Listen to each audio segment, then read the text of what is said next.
Kamusta mga tol? Mag-ingat lagi dahil uso ang ubo at sipon. Pag-uusapan natin lahat ng kaganapan ngayon sa boxing. Unahin natin si Sam Goodman na insulto kay The Monster na Naoya Inoue. Nakaka-insulto daw itong kampo ni Inoue dahil hindi pa nagsisimula ang laban niya. Iniisip agad ng kampo ni Inoue na lalaban agad sa Amerika, sa Las Vegas. Kaya determinado raw ngayon si Sam Goodman na talunin si Inoue sa Japan. Hindi raw ito dadayo sa Japan para magbabugbog lang. Katulad sa nangyari kay Paul Butler. Dumayo nga, wala namang ginawa kundi binugbog lang ni Inoue. Stephen Fulton natulog lang. Luis Nery natulog lang din. Marlon Tapales, TKO lang din ang inabot. TJ Doheny naman umayaw. Tinamaan sa body shot, sumakit ang likod. Baka magiging version to ni Paul Butler itong si Sam Goodman kung makatikim ng solid. Pagdating naman sa ranking sa Super Bantamweight, katulad dito sa WBO, number 1 si Sam Goodman, number 2 si Wonderboy Martin. Kung matalo na si Sam Goodman mga tol, itong si Wonderboy, posibleng aangat niyan, magiging number 1. Pero kailangan manalo muna ng isang laban si Wonderboy para mas lalong umangat. Pero nakarank din si Jandrel Casimero sa WBO. Pagdating naman sa WBC, number 2 si Marlon Tapales.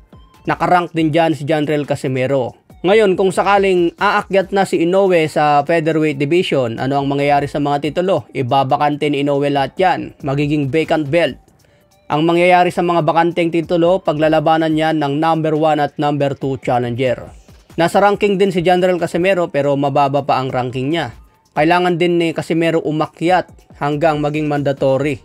Kaya kailangan maging active si Casimero. Tuloy-tuloy ang laban niya para umangat sa ranking. Kasi malaki din ang tsansa ni Casimero na maging champion ulit sa 122 kung aakyat sa ranking at ibakante na ni Inoue ang mga titulo.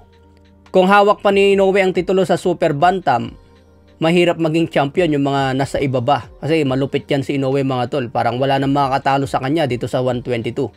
Samantala, pinost ko ito sa Facebook ko kahapon pa mga tol. Kasi si Turki Alalshikh pumunta sa Japan para harap-harapang makausap si The Monster Inoue. Ayon kay Turki, gusto niya magharap itong si The Monster Inoue at Tank Davis. Alam naman natin malayo ang timbang ni Inoue, Super Bantamweight 122, Tank Davis 135. Kasi ang pagkakasunod-sunod niyan, Super Bantamweight, Featherweight, Super Featherweight, Lightweight. Sabi ni Turki Alalshikh kung magkasundo raw sa catchweight, bababa si Tank Davis, aakyat naman si Inoue. Kung magkasundo sa timbang, pwede raw mangyari ang laban. So kung magsalubong sa catchweight mga tol, tingin ko may chance si Inoue kay Tank Davis. Pero kung aakyat si Inoue hanggang lightweight, sigurado magiging advantage na yan ni Tank Davis. So depende talaga sa conditioning at preparasyon ng dalawa. Okay mga tol, yan lang muna ang balita natin. Ingat!